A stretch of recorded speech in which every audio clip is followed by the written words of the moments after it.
आरंभ है मुख्यमंत्री कन्या विवाह योजना। विवाह बंधन में बांधि हेले 201 दंपति सामूहिक विवाह संपन्न।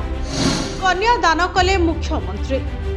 मुख्यमंत्री कन्या विवाह योजना केवल एक साधारण जनमंगलकारी योजना नुहे, यह सामाजिक सुरक्षा को मजबूत करने राज्य सरकार एक अभिनव प्रयास बोली मुख्यमंत्री मोहन चरण माझी मुख्यमंत्री कन्या विवाह योजनार शुभारंभ अवसर में कहते।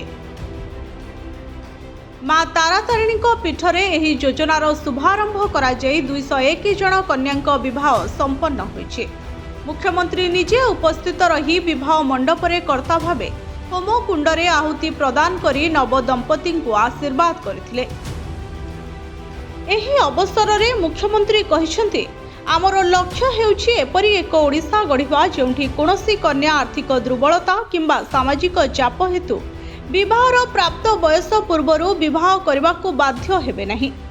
आहुरी मध्य एही योजना समाज को एक नूतन वार्ता देबो जे झियो माने पितामातांको पई बोझ नुहंते, सेमाने हेउछंती भगवान को आशीर्वाद। सूचना योग्य जे आजिठारु आरंभ होइथिबा एही मांगलिक योजना रे शामिल हेबा पई कन्यार बयस 18 रु 35 वर्ष एवं बरर बयस 21 रु 35 वर्ष मध्य होइथिबा आवश्यक एवं सेमाने ओडिशार स्थायी बासिंदा होइथिबे। एही योजना रे योग्य कन्या को 60,000 टंकार सहायता प्रदान करा जाउछि। 45,000 टंका सीधा सड़क कन्यार बैंक अकाउंट को एवं 15,000 टंका विवाह कार्य संपादन पई खर्च करा जाउछि। योग्य दंपति मानकु जिला बा ब्लॉक स्तर चयन करा जाइछे।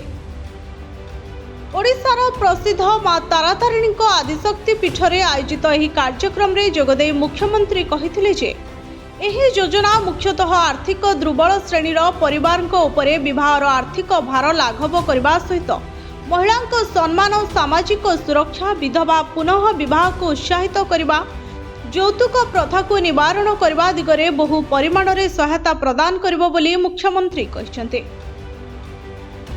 2025-26 रु 2029-30 पर्यंत राज्यर समस्त जिले में यह कार्यकारी कराजिवो एवं एथिपाई बजेट रे 59 कोटी रु अधिक टंका व्यवस्था करा जायछे।